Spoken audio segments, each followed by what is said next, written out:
Ya estamos entonces. ¿Largamos, chicos, con la clase de hoy? Bien.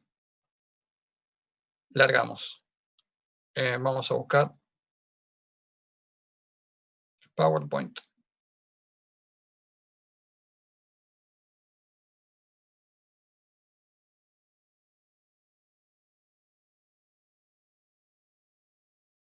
Bueno, empezamos. Esta clase es una clase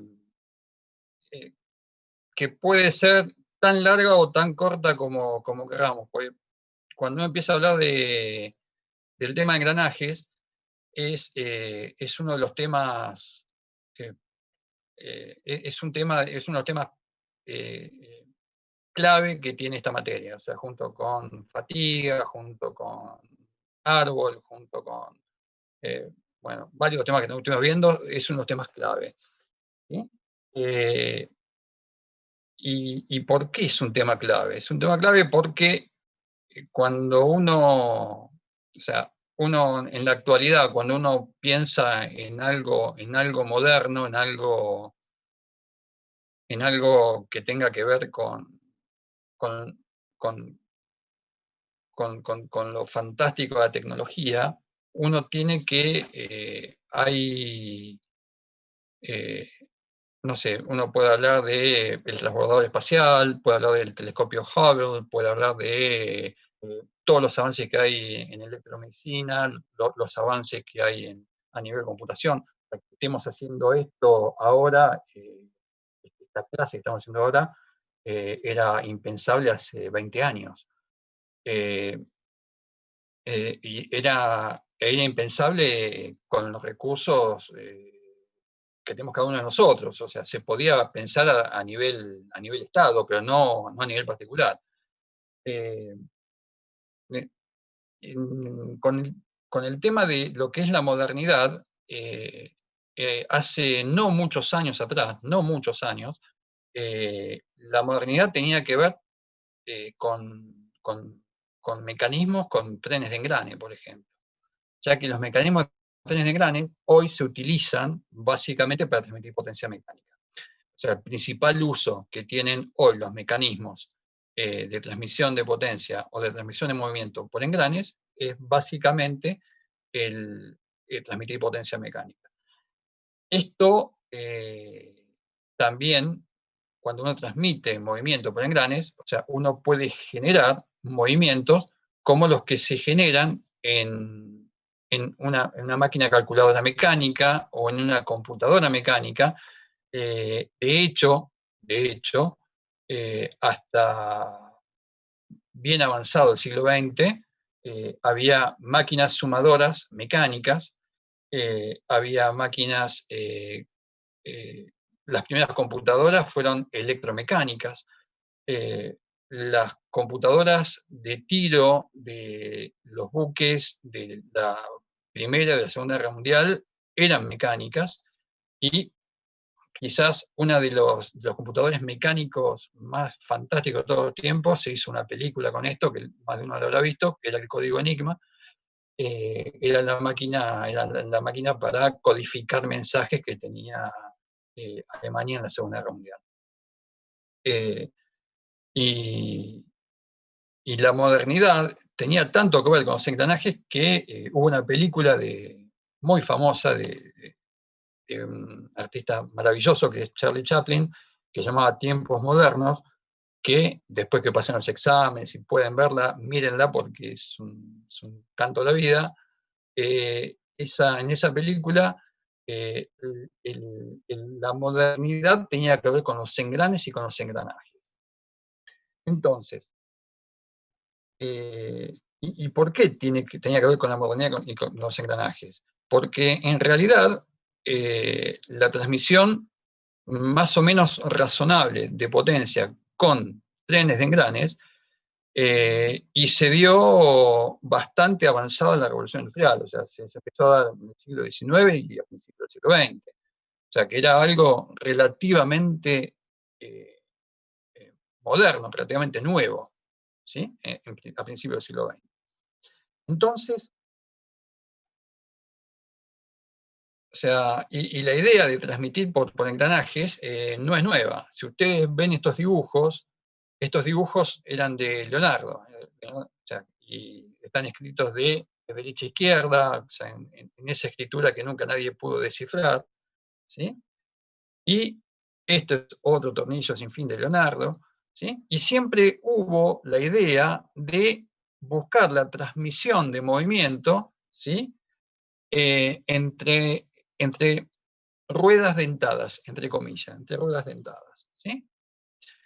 Y, y ¿por qué es importante? ¿Qué ventajas tiene el hecho de que nosotros busquemos transmitir potencia y movimiento mecánico sincronizado con engranajes?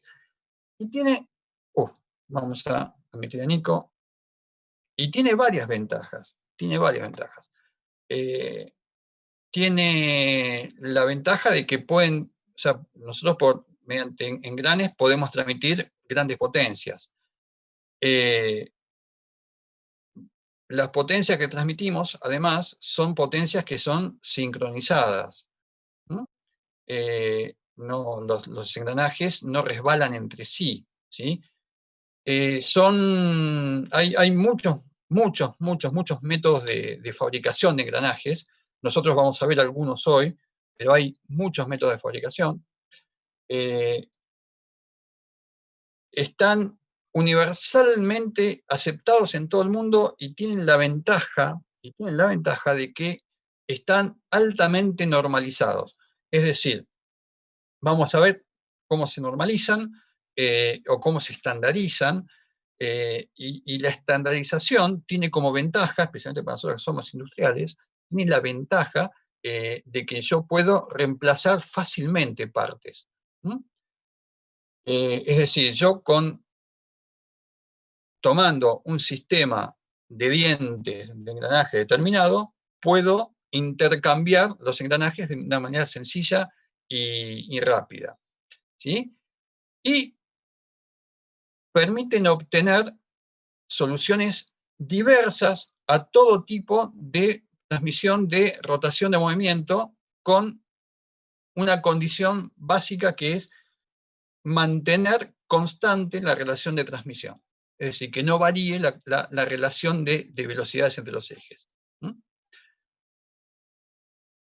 Vamos a avanzar. Bien, entonces, cuando yo tengo dos engranajes, ¿sí? El objetivo va a ser que la relación de velocidades entre ambos ejes, es decir, si yo tengo un eje X1 y un eje X2, y en este eje X1 yo voy a suponer que tengo adosado, ¿sí?, un cuerpo, que es este cuerpo medio verdoso que tengo acá, y en el eje X2 el cuerpo este amarillo, ¿sí? Entonces, la idea es que yo voy a tener un cuerpo o un engranaje, ¿sí? En principio va a ser un cuerpo que va a estar en contacto con este cuerpo, un cuerpo este azul raro, que va a estar en contacto con este cuerpo amarillo, ¿sí? Y que a partir del contacto que yo tengo, ¿sí?, el cuerpo azul, que lo voy a llamar cuerpo motor o el cuerpo impulsor, como lo ponen en algunos libros, ¿sí?, le transmite una potencia y le genera una velocidad al cuerpo conducido, que es el amarillo, ¿sí? Y la idea es que la relación de velocidades, lo que nosotros llamamos, y vamos a seguir llamando relación de transmisión, sea constante en el tiempo, ¿sí? Y que además que la posición relativa de los ejes tampoco varía. Por eso suponemos que los ejes están fijos a algún bastidor.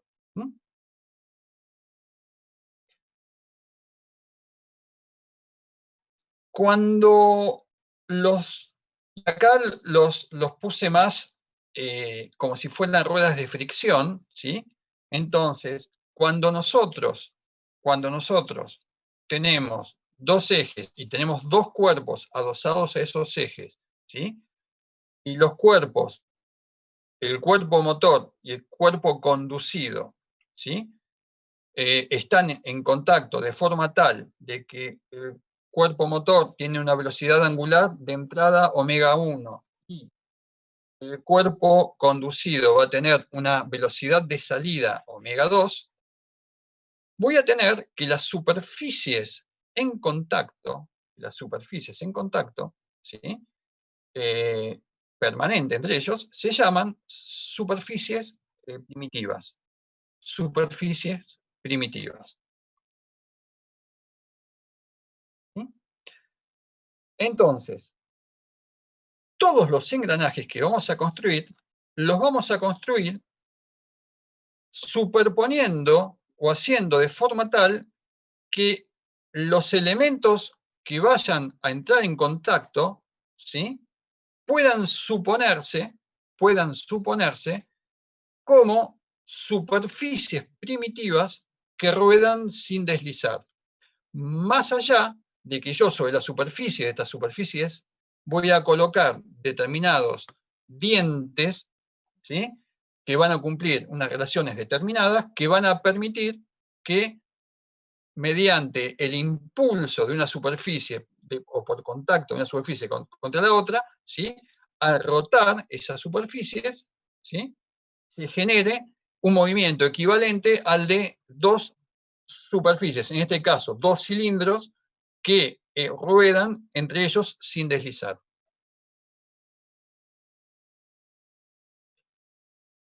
Antes de seguir avanzando, nosotros tenemos varios tipos de engranes o de engranajes.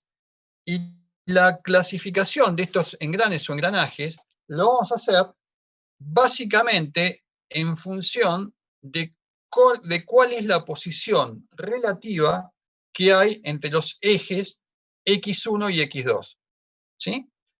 Si X1 y X2 son paralelos, ¿sí?, entonces las superficies primitivas van a ser cilindros, ¿sí? O van a ser superficies cilíndricas. Si nosotros lo vemos en 2D, ¿sí?, vamos a estar hablando que vamos a ver el contorno de esos cilindros, entonces vamos a ver circunferencias primitivas. En general, como vamos a trabajar en el plano, vamos a hablar de circunferencias primitivas o de círculos primitivos, que también más adelante algunos de ellos los llaman círculos o circunferencias de paso. ¿Sí? Entonces, cuando los ejes X1 y X2 son paralelos, entonces los engranajes que tenemos van a ser engranajes cilíndricos. ¿Sí?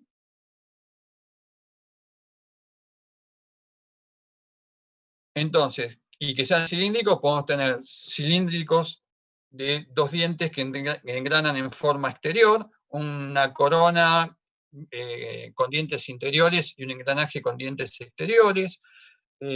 Podemos hablar de una cremallera, que una cremallera es un diente en el cual, el radio del engranaje es infinito, ¿sí?, y la cremallera es derecha, y engranajes helicoidales y engranajes rectos escalonados, que lo vamos a ver más adelante.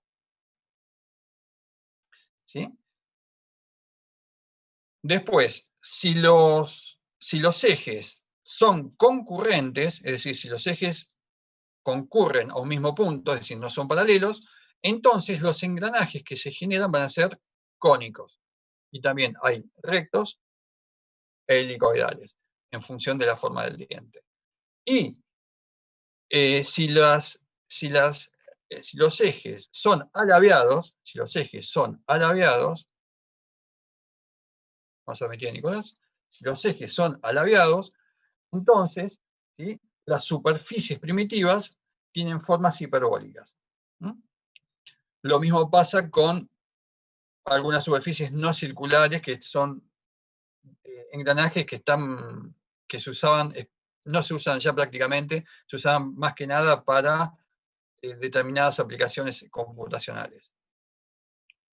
Acá tenemos un ejemplo de engranajes cilíndricos, ¿sí? Exteriores, y acá tenemos un engranaje, cilíndrico de dientes rectos, ¿sí? Con dentado interior y que engrana con un dentado exterior.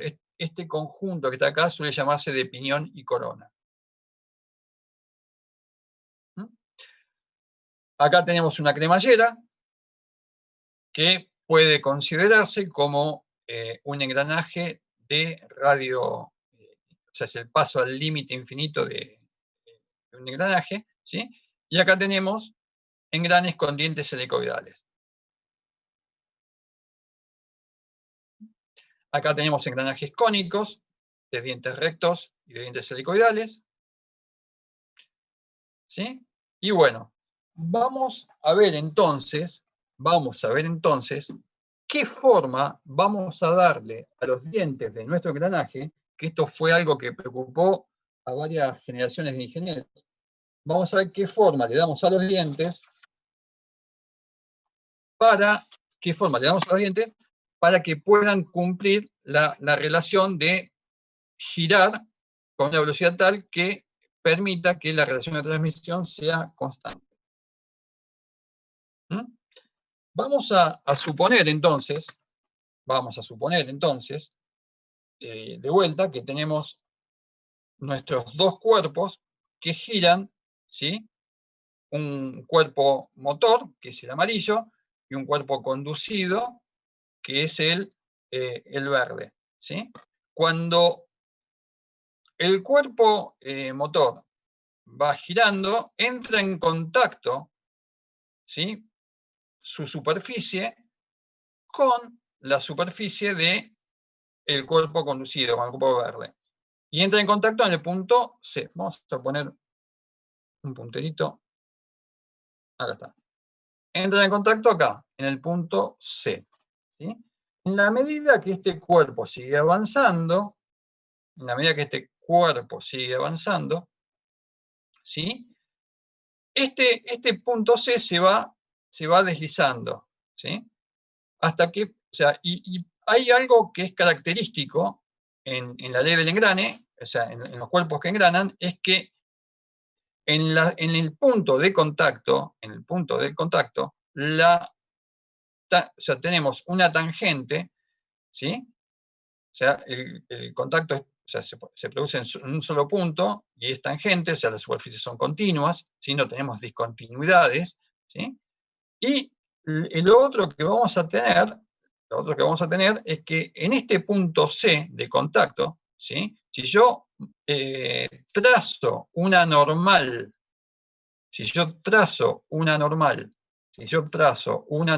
a este punto C, ¿sí?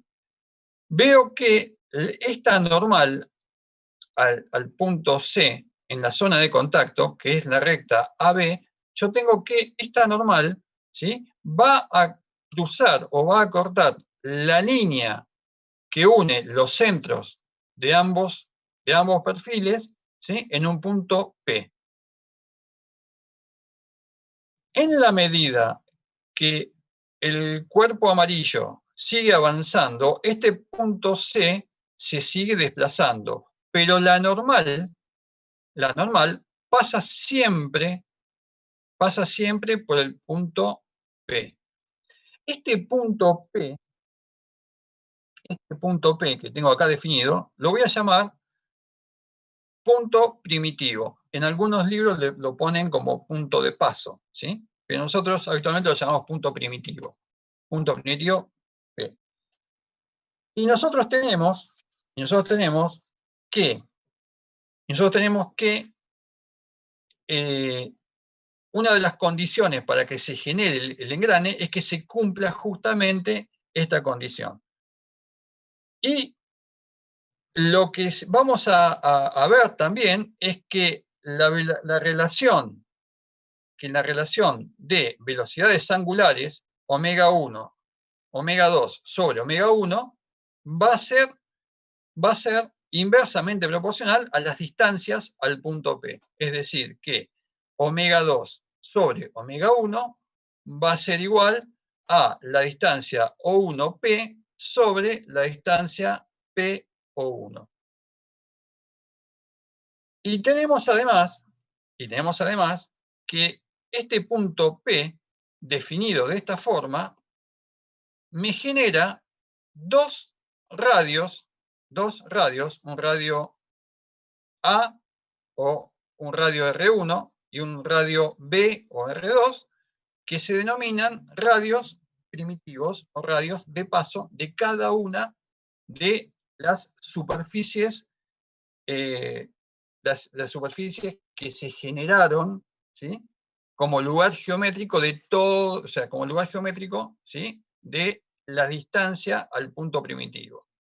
Entonces, para no complicar más la historieta esta, vamos a decir, o vamos a enunciar, una ley general del engrane que nos dice que para que la relación de transmisión entre dos perfiles se mantenga constante, para que la relación de transmisión entre dos perfiles se mantenga constante, es necesario y suficiente que la normal a los perfiles en el punto de contacto, en el punto C, ¿sí?, pase en todo momento por un punto P primitivo, ¿sí?, que está en la intersección de la normal con la recta que une los centros.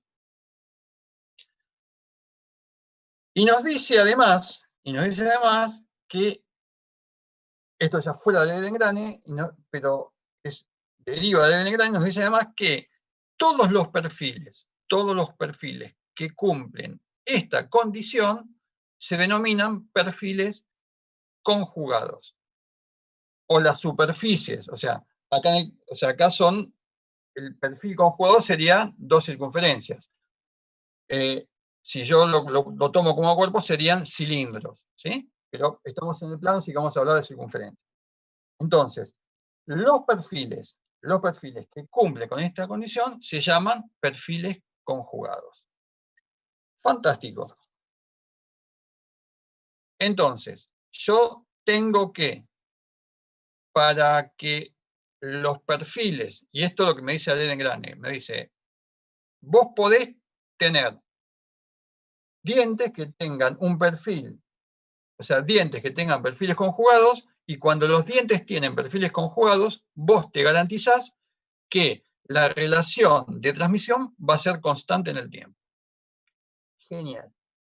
Entonces, la primera pregunta que surge es, che, ¿y cómo cuerno hago, o cómo dibujo perfiles conjugados? Bien.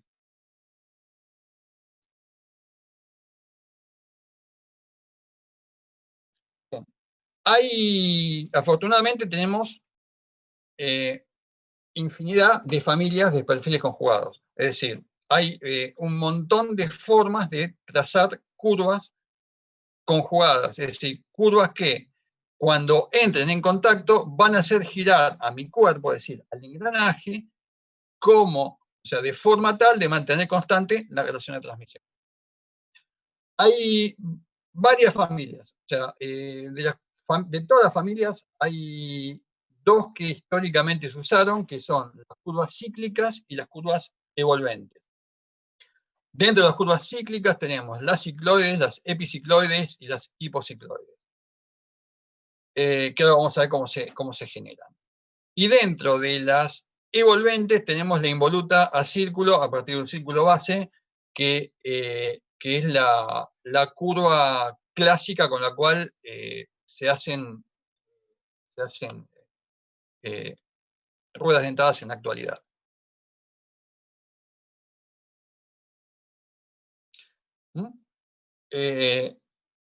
Acá tenemos un ejemplo, ¿sí?, de una curva cicloidal.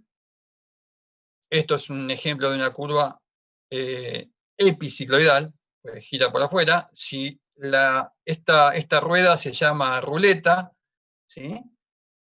Y si nosotros, y vamos a volver para atrás, la idea es decir, che, yo hago un punto y voy trazando el lugar geométrico del giro de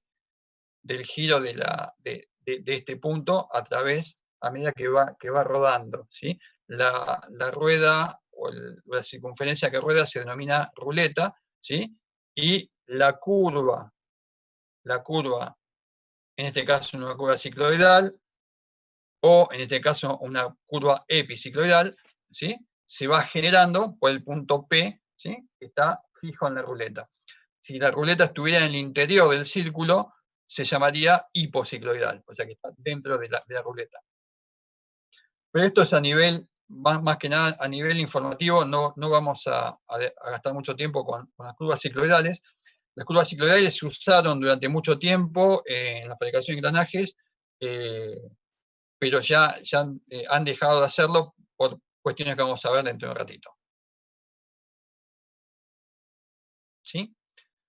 El tipo de curva para generar perfiles de dientes que más se utiliza en la actualidad es el perfil que se llama evolvente o involuta de círculo. Acá vamos a ver una forma más sencilla de generarlo, ¿sí? Supongamos que tenemos un círculo que vamos a llamar círculo base. Supongamos que tenemos un círculo que vamos a llamar círculo base, ¿sí? Que es el círculo grisado que tengo acá. Y en el exterior de este círculo coloco fija una cuerda, ¿eh? que tiene un punto F fijo y el punto D que es móvil. Entonces, yo enrollo un poco más esta cuerda y en la medida que la voy, o sea, y marco un punto B determinado, ¿sí? En la medida que yo voy desenrollando esta cuerda, ¿sí? El punto B va trazando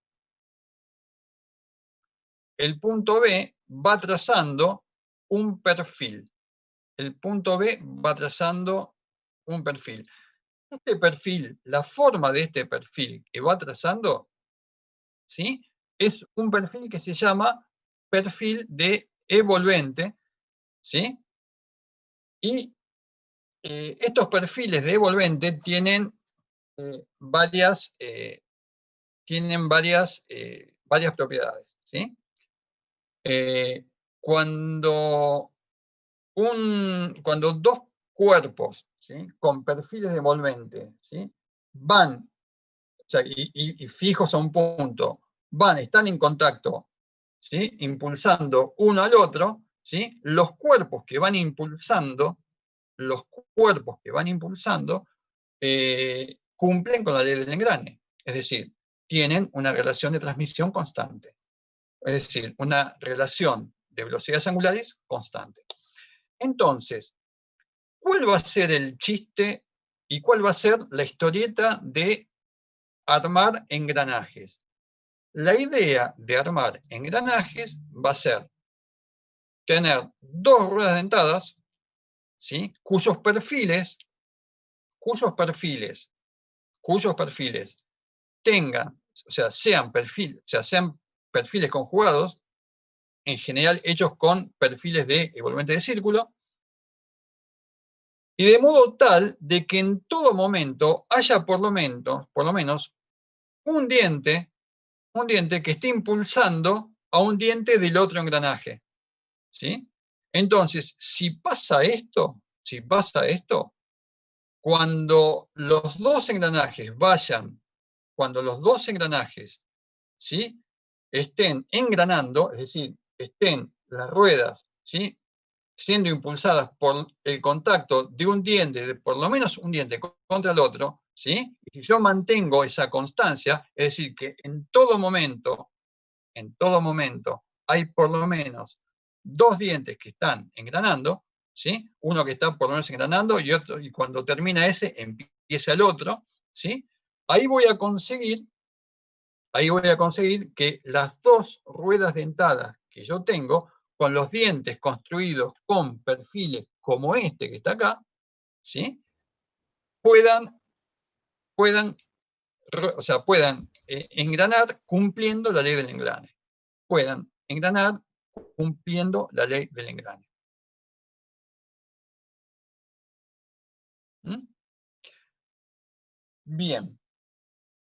Entonces, vamos a ir avanzando y vamos a ver, antes de ver cómo construimos los dientes, vamos a ver que los dientes pueden, o sea, los engranajes, que en principio, ¿sí? Yo los voy a representar por sus cilindros o por sus circunferencias primitivas o de paso, ¿sí? No quiere decir acá que no estén los dientes, o sea, acá lo que quiere decir es que estoy representando a los engranajes por sus circunferencias primitivas. Y recordemos que las circunferencias primitivas, ¿sí? Son circunferencias en las cuales, ¿sí? O sea, el engranaje cumpliendo la ley del engrane, ¿sí? Esas circunferencias actúan como si fueran circunferencias que ruedan una sobre la otra, rotando sin deslizar. Y el contacto puede ser externo o interno. ¿Sí? Entonces, ya teniendo entonces dos engranajes, vamos a tener un engranaje motor. El engranaje motor en muchos libros suele ser más pequeño y van a ver que le ponen, es un piñón. ¿Sí? Alguien me pregunta, Carlos, pero no puede ser el engranaje más grande, el engranaje de mayor tamaño, el engranaje motor. Sí, puede serlo, no hay problema. Pero por lo general, el engranaje, más pequeño, ¿sí? Que es el que suele estar adosado a los motores, que tiene mayor velocidad, suelen estar, el engranaje motor suele ser el engranaje más pequeño, ¿sí? Que es el que tiene mayor velocidad. ¿Sí? Y vemos que la idea, ¿sí? Es que omega 2 sobre omega 1, que es velocidad de salida sobre velocidad de entrada, nos dé un valor constante. Este valor constante o relación de transmisión la llamamos M. Antes de que siga, les cuento que para que estudien la teoría de este tema, me tomé el trabajo de escribir un apunte que ya está prácticamente listo y que, o sea, voy a darle una revisada entre hoy y mañana, cosa de que el viernes ya lo tengan disponible para estudiar el fin de semana. Alguien puede decir medio sádico, me da el apunte para estudiar el fin de semana, y bueno, es lo que nos da el tiempo. Pero si lo tengo un poco antes, si lo tengo mañana, o sea, antes de la noche, ya mañana lo voy a estar publicando. Bien, seguimos.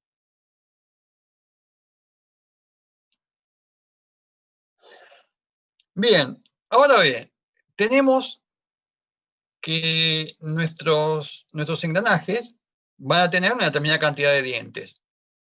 ¿Cuántos dientes puede tener? ¿5.500? No, no, son demasiados. ¿Dos dientes? No, no puede tener dos dientes. En general, vamos a ver dentro de un rato la normalización de los dientes, pero en general los engranajes van a tener más de, como mínimo, entre 12 o 14 dientes, y como máximo, bueno, depende del tamaño, pero pueden llegar a tener 200 dientes. Eh, si es una corona pueden tener un poco más, pero no mucho más.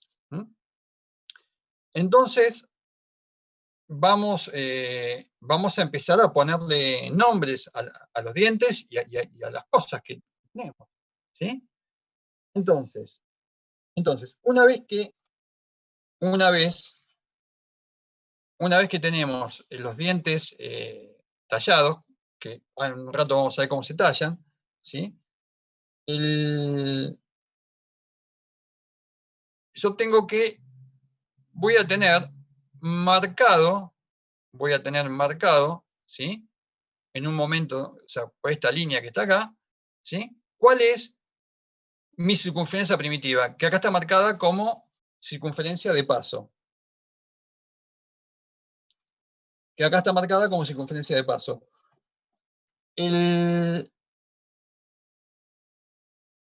cuando nosotros hablemos de un diámetro de nuestro engranaje, cuando nosotros hablemos de un diámetro de nuestro engranaje, ¿sí? Si no hacemos ningún comentario adicional, el diámetro del que hablamos es el diámetro primitivo, es decir, el diámetro que tiene la circunferencia primitiva o la circunferencia de paso. Y alguien me puede preguntar, sí, fantástico esto de la circunferencia de paso, genial, me encantó, decir, ¿cómo la mido? Ah, bueno, buena pregunta. Porque si yo tengo un calibre, yo puedo medir el diámetro exterior. Puedo medir, vamos a medir a Camila, puedo medir el diámetro interior. O sea, pero no, o sea, la circunferencia de paso no tengo forma de medirla. Bueno, se calcula con una forma matemática, ¿no? Hay formas de hacerla.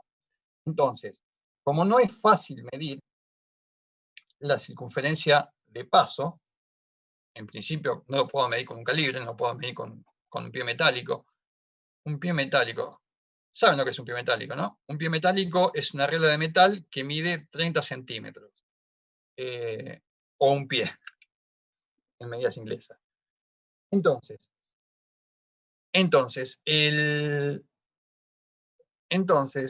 vamos a llamar circunferencia, o sea, diámetro primitivo, al diámetro de la circunferencia primitiva o de paso. El diente va a tener una cabeza. El diente va a tener una cabeza. Esta cabeza que tiene el diente me genera el diámetro externo del engranaje, ¿sí? Y el diámetro, ¿sí? O en radio, ¿sí? Desde el centro del engranaje hasta la circunferencia donde está la parte exterior o la cabeza de cada diente, se va a llamar circunferencia de cabeza o círculo de cabeza o, o diámetro exterior del diente. El diente, además, fue generado con una igualmente de círculo. Fue generado con una igualmente de círculo. Y cuando yo generé la igualmente de círculo, yo partí de una circunferencia base. Yo partí de una circunferencia base. ¿Sí? Entonces, que no necesariamente es la circunferencia inferior, ¿sí? Es una circunferencia base, ¿sí? Entonces, esta circunferencia base que tengo acá, esta circunferencia de base, es la circunferencia a partir de la cual yo generé el perfil de envolvente. Y si ustedes se fijan este perfil, y se fijan este perfil que está acá, es muy parecido a este perfil que está acá. Entonces, ¿qué es lo que estoy buscando? Que el perfil de mi diente tenga esta forma. Esta forma. Y esta forma la genero a partir de una circunferencia base. Volvemos para atrás, vamos para adelante. Entonces, este perfil del diente se llama, ¿sí? Se llama, o sea, es un perfil devolvente. Y se genera a partir de una circunferencia base. Ahora bien, por cuestiones constructivas, yo voy a necesitar, ¿sí?, que mi diente no termine justamente en la circunferencia base, sino un poquito más abajo. Sino un poquito más abajo. Por lo general, mi diente va a terminar un poquito más abajo. Entonces, esta circunferencia donde, vamos a meter a Pedro, esta circunferencia en la cual a partir, o sea, que es la más baja que yo tengo, se va a llamar circunferencia de raíz, ¿sí?, o circunferencia interior en algunos libros, ¿sí?, que es distinta de la circunferencia de base. Y la característica que tiene el perfil del diente en esta parte, que al diente se le da un acabado con un entalle determinado para reducir los concentradores de tensiones, ¿sí? Pero esta parte en particular, que dependiendo de la diferencia que haya entre la circunferencia base, que es esta, y la circunferencia de raíz, en algunos casos, puede ser una línea recta y después con una entalla. Dependiendo de la distancia esa, nosotros vamos a tener que siempre, siempre, siempre lo que va a pasar es que este pedacito de perfil no es un perfil devolvente, y este pedacito de perfil, ¿sí? Este pedacito de perfil no es una curva conjugada, ¿sí? Esto puede generar algún inconveniente, pero en líneas generales se busca de que la zona de contacto sea en la zona donde tenemos el perfil conjugado. ¿Mm? Acá tenemos para que veamos cómo se va generando, la zona de contacto entre dientes, ¿sí? Si yo tengo una curva conjugada que representa a un diente del engranaje 2, que es esta curva FG, y una curva CD, que representa una curva conjugada del engranaje 1, y represento el círculo primitivo y el círculo de base, ¿sí? Yo voy a tener que la tangente AB, ¿sí? A ambas circunferencias base, la tangente a ambas circunferencias base, que acá me determina un segmento AB, ¿sí? Es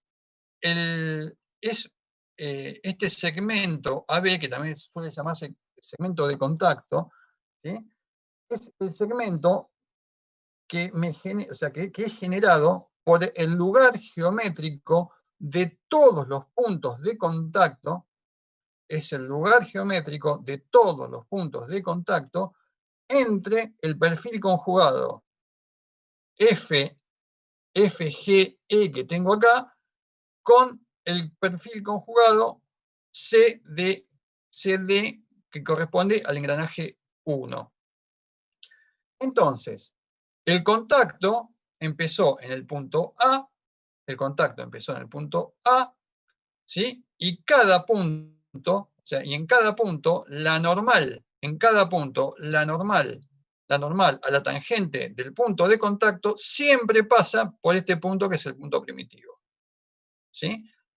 Esta propiedad es lo que me garantiza que se va cumpliendo con la ley del engrane, ¿sí? Bien, entonces, si ahora metemos todo junto, ¿sí? Vamos a tener vamos al engrane 1, vamos a tener la circunferencia de raíz, ¿sí? Vamos a tener la circunferencia base, que es a partir de donde se empieza a generar el perfil del diente, ¿sí? Y alguien va a preguntar, ¿y más abajo? Y más abajo, ya lo hablamos, ¿sí? Hacemos una solución de compromiso, ¿sí? Para evitar algo que vamos a ver más adelante, que haya interferencias entre los dientes, y para evitar que haya concentración de tensiones. La curva involuta o la evolvente de círculo, ¿sí? La voy a generar en este punto a partir de la circunferencia base. Acá tenemos la circunferencia primitiva o de paso, ¿sí? Y la tangente a ambas,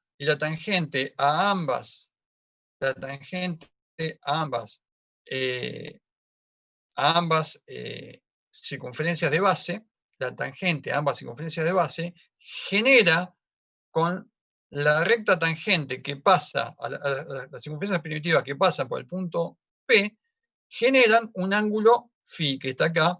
Este ángulo φ, que es el ángulo en el cual, vamos a ver más adelante, es el ángulo en el cual se transmiten las fuerzas entre un diente y el otro, se denomina ángulo de presión. Y la recta esta recta CD, ¿sí? Esta recta CD, que es la que contiene el segmento de contacto, esta recta CD se llama, tiene varios nombres: línea de acción, recta de presión, recta de acción. Según el libro, varios libros le ponen nombres distintos, pero los más comunes son línea o recta de acción, ¿sí? Y algunos también le dicen recta de presión.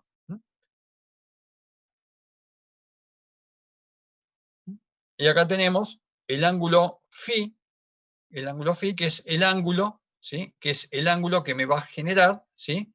Que se llama ángulo de presión. Y acá tenemos, y vamos a seguir poniendo un par de nombres, y acá tenemos cuál es la idea entonces que vamos a tener con dos dientes consecutivos. Y con dos dientes consecutivos vamos a tener la idea de que por lo menos, o sea que el caso extremo es que si este es el engranaje motor y este es el engranaje conducido, ¿sí?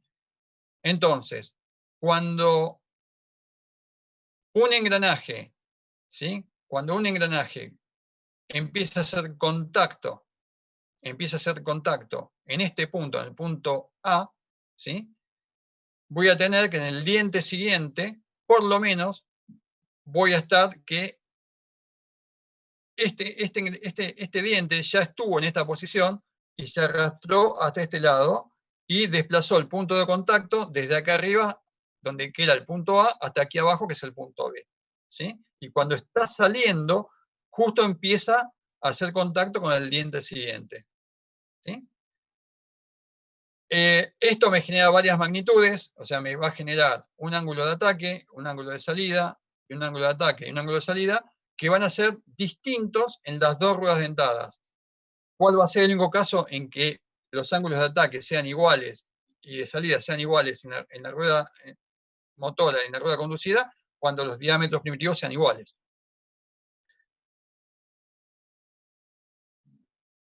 Acá tenemos un ejemplo de cómo engranan, ¿sí? Un engranaje exterior con un engranaje interior, que es el clásico ejemplo de piñón y corona. Se usa muchísimo este tipo de engranajes en reductores. Lo vamos a ver la clase que viene, seguramente. No, la que viene, no, la otra. Cuando veamos trenes de engranes. ¿Mm?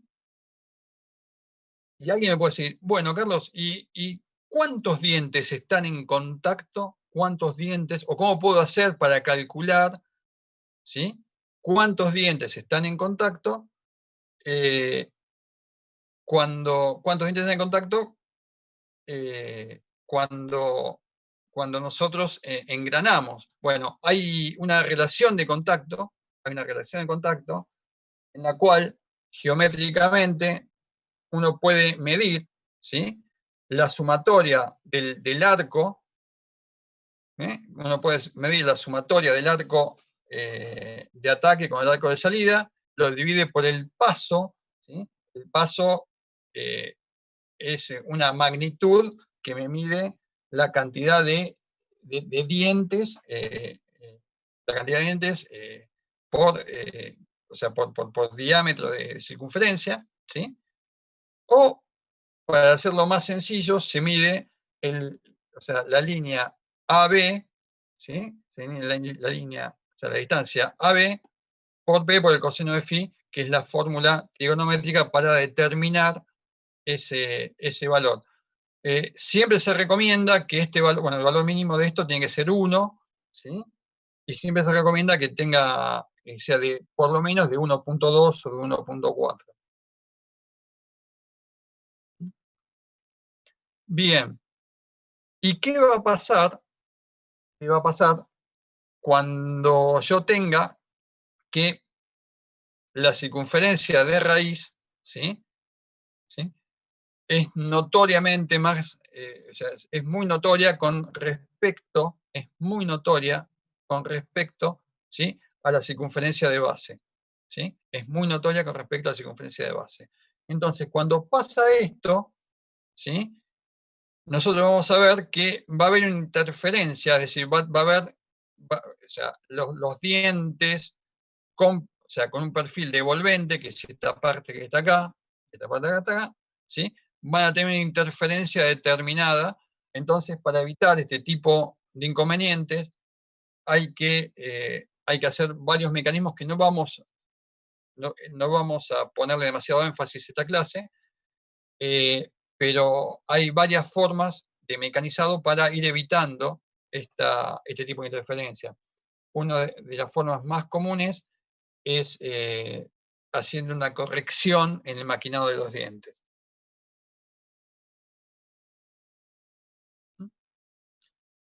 Acá tenemos de vuelta donde se marca bien la zona de interferencia, ¿sí?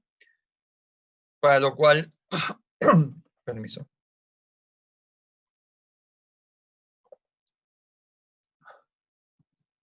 Para lo cual, ¿cierto?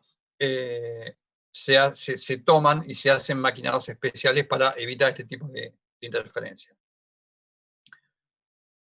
Bien, vamos a ver entonces cómo fabricamos y cómo generamos de forma estándar dientes de engranajes. Cómo fabricamos y cómo generamos de manera estándar dientes de engranajes.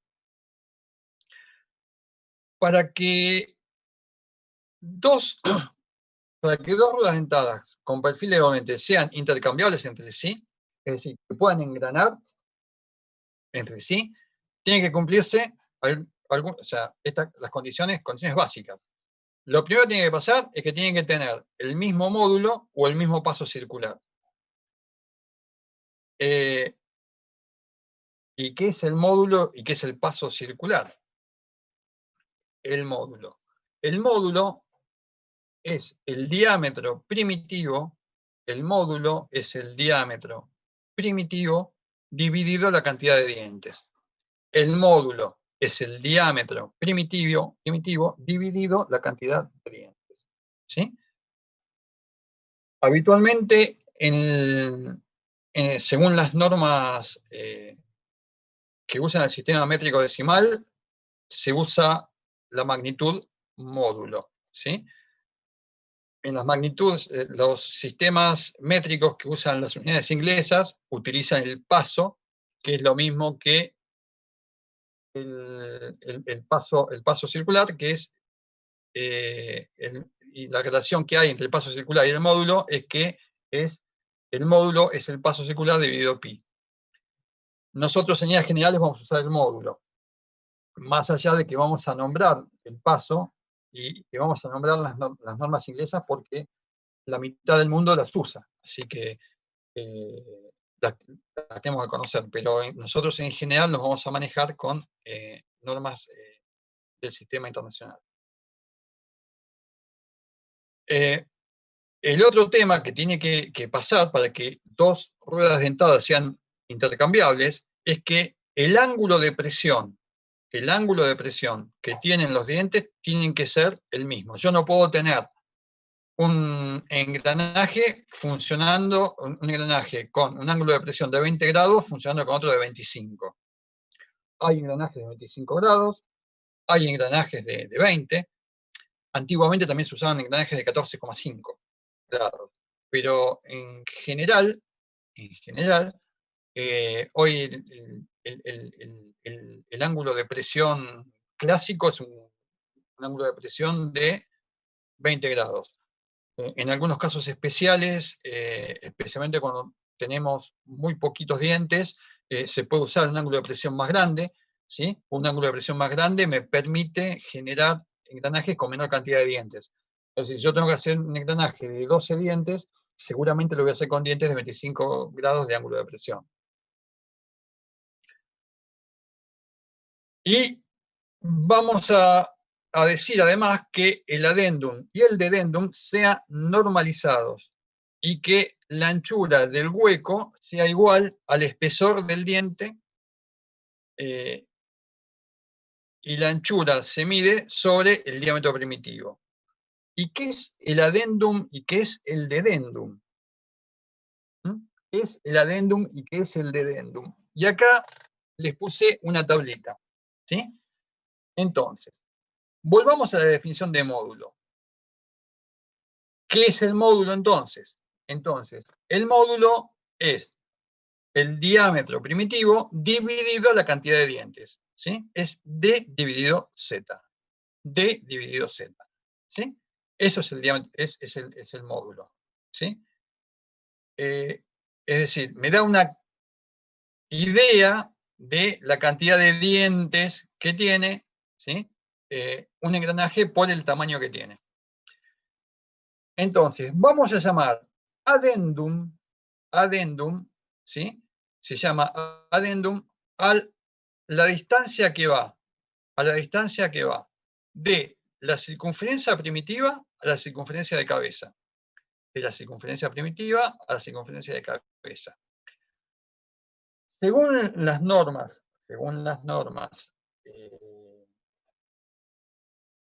UNE, que las normas UNE son las normas españolas, las usé porque gran parte de la bibliografía que usé fue bibliografía española, pero las normas UNE, como las normas DIN, como las normas italianas, como las normas francesas, todas siguen, y como las normas argentinas, como las IRAM, todas siguen recomendaciones ISO. ¿Sí? Todas siguen recomendaciones ISO. Yo en el apunte que les estoy escribiendo les puse a nivel informativo, ¿no? ¿Cuáles son las principales normas ISO que se utilizan en la nomenclatura y en la fabricación de engranajes? En los dientes normales, que son los que vamos a utilizar nosotros en el curso, ¿sí? En los dientes normales, el adendum, ¿sí? Por lo general tiene un módulo de distancia. ¿El módulo en qué se mide? El módulo se mide en milímetros, ¿sí? Entonces,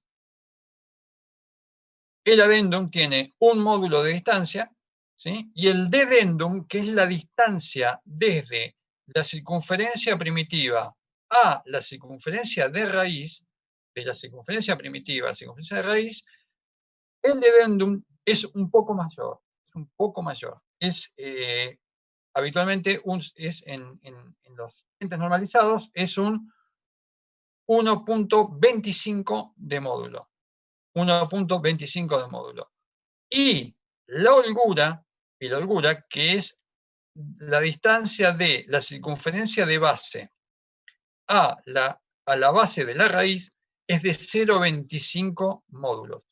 Es decir, ¿cuál es la idea de esto? La idea de esto es que la principal zona de contacto, que es la zona desde la circunferencia base a la circunferencia de cabeza, que es donde yo tengo el perfil conjugado, ¿sí? que es donde yo tengo el perfil conjugado, sea básicamente la zona de contacto.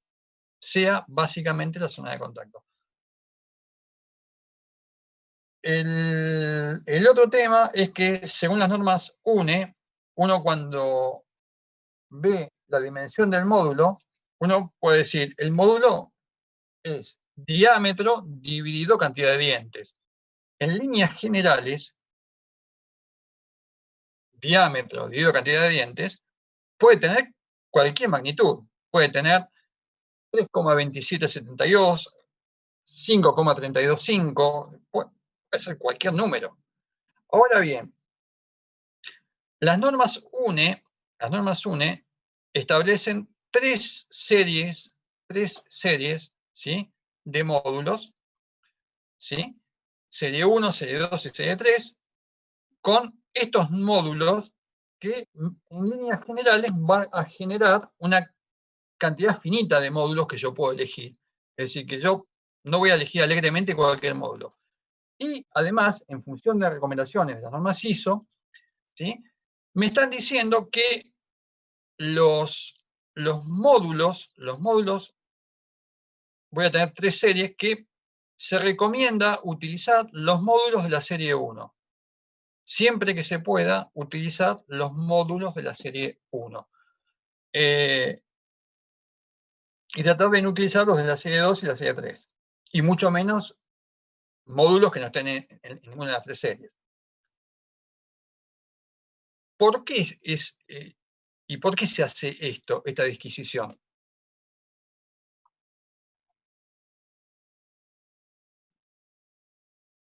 Esto se hace porque para construir los engranajes, ¿sí?, se utiliza un herramental determinado. Y para cada módulo, ¿sí?, que uno puede llegar a elegir, hay una herramienta distinta. Entonces, si yo pudiera elegir entre, si yo pudiera elegir entre 5.000 módulos distintos, cuando lo mando a fabricar, el fabricante tendría que tener 5.000 herramientas distintas, ¿sí? Entonces, para acotar la cantidad, o sea, y para que no sea tan diversa la cantidad de módulos que se utilizan, ¿sí?, por un tema de, primero de construcción y después por un tema de intercambiabilidad, entonces es que se acota la cantidad posible de módulos. Se acota la cantidad posible de módulos. ¿Mm? Vamos a seguir.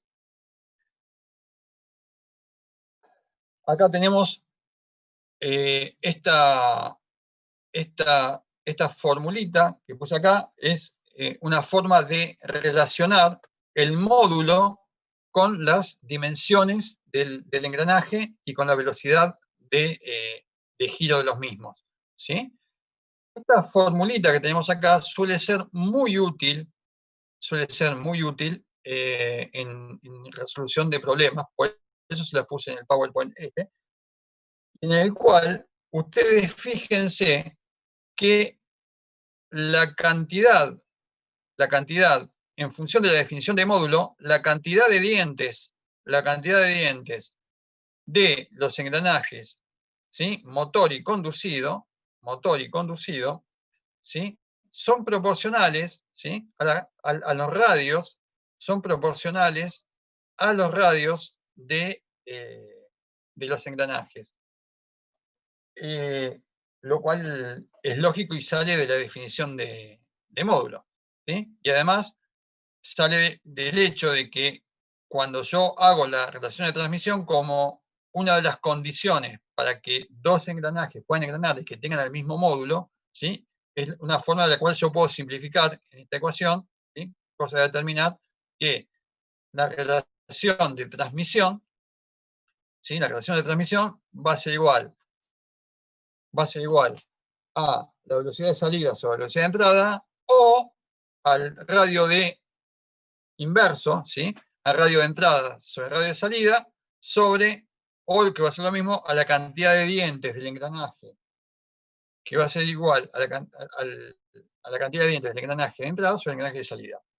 Esta forma de escribir la relación de transmisión, es decir, que yo la relación de transmisión la puedo poner como que omega 2 sobre omega 1 es igual a Z1 sobre Z2, es mucho más palpable que escribirla de esta forma. ¿Por qué? Yo, en el radio primitivo, no tengo una forma fácil de medirla, ¿sí? Es más, de hecho, lo puedo llegar a medir por medios indirectos, ¿sí? Lo puedo medir por medios indirectos. En cambio, la cantidad de dientes del engranaje, es más, no necesito ni siquiera un instrumento de precisión para medirlo. Cuento los dientes y punto, ¿sí? Entonces, contando los dientes de los engranajes, sabiendo, por ejemplo, la velocidad de entrada, que puede ser la velocidad nominal de un motor eléctrico, yo ya automáticamente tengo la velocidad de salida del tren de engranaje, o sea, de los dos engranajes que están en contacto. ¿Mm? Por eso es muy útil esta formulita y por eso se la puse acá, ¿sí? Esto se lo puse como nivel anecdótico, ¿sí? Hay dos grandes grupos de normas en el mundo, las normas ISO por un lado, o sea, que recomiendan a las normas de casi todos los países que utilizan el sistema métrico decimal, IRAM en Argentina, DIN en Alemania, UNE en España, INA en Italia, ¿sí? Y hay normativa que utilizan básicamente Estados Unidos, Inglaterra y los países del Commonwealth británico, ¿sí? Muchas de las cuales, o sea, hoy por hoy las normas de British Standard y de ACMA son bastante parecidas, pero en el mundo anglosajón las que más se utilizan son las normas de ACMA. ACMA es American Shear Manufacturers Association, o sea, Asociación de Constructores de Engranajes de Estados Unidos, ¿sí? Y acá le dan, así como nosotros teníamos las profundidades de adendum y de edendum en función del módulo, bueno, acá lo tienen también en función del paso diametral, que es básicamente la magnitud que utilizan las normas americanas, ¿sí? Y acá tenemos tamaños relativos, ¿sí? Para distintos pasos diametrales en las normas ACMA, y acá tenemos una equivalencia, entre el módulo métrico y su equivalente, ¿sí? En dientes por pulgadas. Si ustedes se fijan, si ustedes hacen la inversa de los numeritos, lo pueden hacer con alguno, si hacen la inversa de uno de estos numeritos y lo multiplican por 25,4, que es la cantidad de milímetros que hay en una pulgada, ¿sí? La inversa de este valor por 25,4 les va a dar 84,67. ¿Sí? O sea, esta tablita es una tablita de conversión. ¿Mm? Y acá tenemos, hoy hablamos de la influencia del ángulo de presión. Fíjense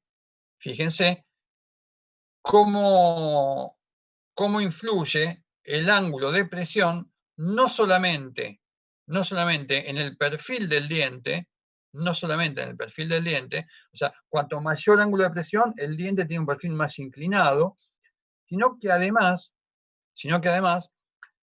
se amplía la diferencia, ¿sí? Entre el círculo de paso o círculo primitivo y la circunferencia de base. Bueno, cuando vean el apunte y vean los métodos de fabricación, hay básicamente dos tipos de métodos de fabricación. Uno de los métodos de fabricación, o sea tienen que ver con darle, o sea, con el formado del engranaje mediante, por ejemplo, volcar un metal fundido sobre un molde, ¿sí? O un dado, como se dice también. Entonces, hay infinidad de formas de hacer dientes por fundición, con pulimetalurgia, donde pueden usar sinterizado. Se pueden imprimir engranajes con tecnología 3D. De hecho, nosotros en la facultad lo hacemos. Qué lástima que, bueno, en clase nosotros tenemos hecho uno de los trabajos prácticos, lo tenemos impresos en 3D, donde aparece todo un tren de engranes, que es todo bastante bizarro como quedó y funciona bien. Pero bueno, no lo tenemos ahora. Entonces, se puede usar impresoras 3D, o sea, ¿cuál es el tema? El tema es que hoy por hoy, todavía, para generar engranajes, para transmitir potencia, ¿sí? Por lo general se necesita que los mismos sean tallados, ¿sí? Por métodos de mecanizado por arranque de viruta.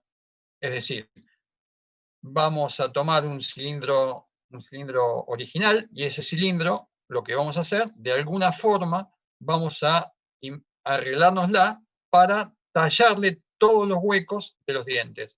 Es decir, vamos a tener el cilindro completo, ese cilindro completo le vamos a ir tallando los huecos que hay entre los dientes. Para eso tenemos varias formas de hacerla. Una forma es decir, voy a tomar una herramienta de multifilo, como esta que está acá, que se llama fresa, ¿sí? Y voy a hacer que la fresa, ¿sí? Vista acá de perfil, voy a hacer que la fresa tenga la forma exacta del espacio que hay entre dos dientes. Que tenga la forma exacta del tamaño, o sea, del espacio que hay entre dos dientes, del hueco que hay entre dos dientes. Entonces, al hacer esto, voy a poner a la fresa en un husillo. Un husillo es un árbol corto que se utiliza para transmitir potencia. Todas las máquinas herramientas, por ejemplo, un torno, una fresadora, un centro mecanizado, tienen husillos en los cuales se montan o se pueden montar herramientas giratorias. ¿Sí? Esta fresa, cuando empieza a girar, ¿sí? La fresa yo la voy a dejar quieta en un lugar. Ahora vamos a ver una foto de... y en la página les voy a subir varios videos, un par de videos de cómo en la facultad tenemos fresadoras donde hacemos engranajes y donde se puede ver claramente esto. Y en la foto que le voy a pasar dentro de dos segundos también. Entonces, cuando la fresa empieza a girar, ¿sí? Yo hago avanzar el cilindro original contra la fresadora contra la fresa, y la fresa va a ir tallando el hueco que hay entre dos dientes. Una vez que pasó el cilindro y que talló un hueco, vuelvo para atrás, giro el engranaje, o lo que va a hacer el engranaje, giro el disco lo giro. ¿Cuánto? Lo giro un ángulo que va a ser 360 dividido Z. 360 dividido Z. Lo giro y vuelvo a pasarlo. La primera pregunta que se le puede ocurrir a cualquiera de ustedes es Carlos, ¿y cómo cuerno hago para que girar este engranaje 360 sobre Z, un ángulo tan justito? Bueno, para eso, ahora lo van a ver en la foto, hay un aparato que se llama plato divisor o plato divisor universal, ¿sí? Que permite girar determinados grados exactamente al cilindro para volver a hacer la operación. Primer ventaja que tiene este método. Este método es muy sencillo de realizar, es muy fácil de hacer con una tecnología relativamente barata. Se puede hacer con una tecnología relativamente barata. ¿Cuál es la desventaja que tiene este método? Este método tiene la desventaja de que las fresas, si bien son accesibles, o sea, no son del todo baratas, y las fresas se desgastan con mucha facilidad, o sea, se desgastan bastante seguido, entonces no son eternas, y en la medida que yo voy utilizando las fresas, ¿sí? el nivel de precisión va disminuyendo. De hecho, de todos los métodos de fabricación por arranque de viruta que hay, el método menos preciso de todos es este. ¿Sí? Entonces, los engranajes que haga por este método van a servir para aplicaciones de baja velocidad. Si yo tuviera aplicaciones en las cuales estoy fabricando engranajes para funcionar a altas velocidades, este tipo de este mecanismo de fabricación no sería adecuado. Ahí, esta es una fresa, esta fresa es del taller nuestro, del taller de la facultad, ¿sí? Acá se ven claramente cómo se genera, ¿sí? El flanco del diente, cómo se genera, o sea, este sería el negativo del flanco del diente, ¿sí? Y acá tenemos una fresadora, ¿sí? Esta es muy parecida a la que usamos en Paseo Colón. En esta fresadora, acá se ve claramente donde tenemos el husillo, sobre el husillo está montada la fresa, que gira en este sentido, ¿sí? Y la mesa de trabajo, ¿sí? Es la que se va haciendo pasar por debajo de esta fresa, ¿sí? Tallando en cada pasada el hueco de un diente. Este aparato que está acá, ¿sí? Este aparato es el plato divisor o plato divisor universal, ¿sí? Ahí tenemos un dibujo, un esquema de un plato divisor real, ¿sí? No es la idea de esta clase que sepan cómo se utiliza. O sea, los que hagan taller, esto lo van a ver y lo van a utilizar.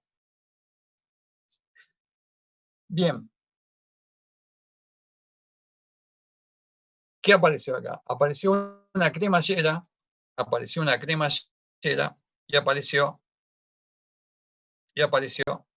un engranaje. Y alguien me puede preguntar, ¿y para qué me pones ahora una cremallera y un engranaje? El tema es que la cremallera, ¿sí? La cremallera, que es un caso límite, de un engranaje que tiene radio infinito, ¿sí? Entonces, cuando nosotros tenemos que un engranaje que tiene radio infinito, ¿sí? El perfil conjugado del diente, ¿sí? ¿Sí? La generación, o sea, el perfil conjugado del diente, ¿sí? La curva va a ser una línea recta, ¿sí? En el límite de la curva conjugada, ¿sí? El perfil de los dientes de una cremallera son líneas rectas, ¿sí? Y el ángulo entre la normal a esta superficie, y la línea de lo que sería la línea primitiva de la cremallera, que es el equivalente a la circunferencia primitiva esta de engranaje, ¿sí? El ángulo de la normal con este ángulo es el mismo ángulo que el ángulo de presión, ¿sí? Entonces, si nosotros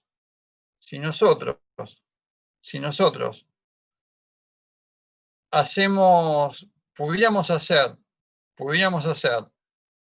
que la cremallera avanzara, entrara y saliera del plano de la pantalla de la computadora, en la medida, o sea, y usada como herramienta de corte, en la medida de que va girando, ¿sí? En que va girando el disco sólido, ¿sí? Lo que va a ir pasando es que se van a ir tallando de a poquito, y cuanto más pequeños son los ángulos de giro, más preciso va a ser el tallado de la forma, ¿sí? Se van a ir tallando, como pueden verlo acá al costadito, se van a ir tallando los perfiles de los dientes del engranaje, y se van a tallar con una precisión bastante buena, mejor que con la precisión de una fresadora. Esta es la idea, entonces. Yo tengo una cremallera que es utilizada como herramienta de corte, ¿sí? Esta cremallera va y viene, y voy girando lentamente la rueda de corte, ¿sí? Está sincronizado el avance de corte está sincronizado la distancia con el, el giro de corte, de forma tal que en la medida que vaya avanzando, va generando estos perfiles, ¿sí? Estas son las distintas posiciones de la cremallera con respecto al giro de la rueda dentada. Esta forma de construir engranajes es bastante precisa, tiene problemas también de desgaste, pero el principal problema que tiene este método constructivo es que los racks de cremalleras deberían ser demasiado largos, ¿sí? Y no es demasiado práctico para hacer engranajes en grandes cantidades. Entonces, una forma que se pensó para sustituir la cremallera esta, es decir, ¿qué puedo hacer? O sea, si yo en lugar de una cremallera tuviera una especie de, ¿vieron esos engranajes que que es un sinfín, que funciona como un gusano, que es como el perfil de un helicoide. Bueno, si ese perfil de helicoide fuera, fuera girando, ¿sí? A medida que va rotando el, el- el cilindro, ¿sí? Yo tendría una generación de dientes muy similar a la que tengo con la cremallera. Para hacer esa especie de cilindro, ¿sí? Esa especie de cilindro cortador, lo que se hizo fue hacer una fresa como esta que está acá, que se denomina fresa madre, en el cual las puntas cortantes están ubicadas en un helicoide. No están todas en el mismo plano, están ubicadas en un helicoide. ¿Sí? Si ustedes se fijan, van a ver que ven, salen, no están alineadas, están todas sobre el plano del helicoide. ¿Sí? Entonces, se coloca la fresa madre en un bolsillo, en una fresadora, ¿sí? Y se va haciendo girar el disco, ¿sí? Se va haciendo girar el disco.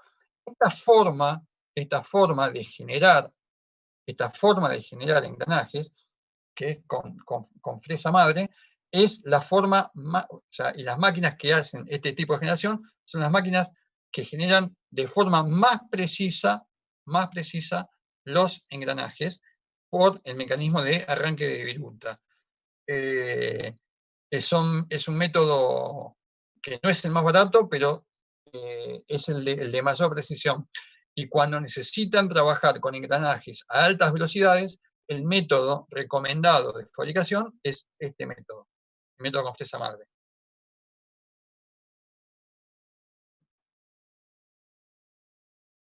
Acá se ve claramente para el tallado de un engranaje helicoidal, se ve claramente la forma de helicoide que tiene la disposición de los dientes de una fresa madre. ¿Sí? Esta foto está muy buena, está tomada de Chile, es espectacular. Bien. Y para ir terminando, hay otra forma de generar el tallado de ruedas dentadas, que es, en lugar de hacerlo con una herramienta de corte en forma de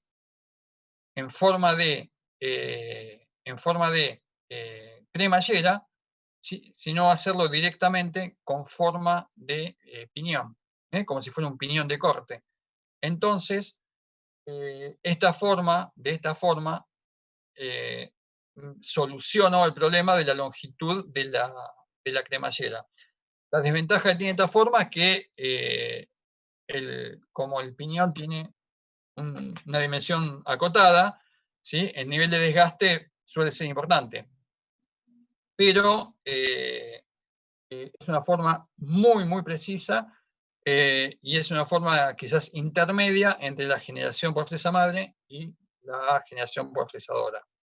Acá tienen un ejemplo de generación de engranajes con piñón de corte.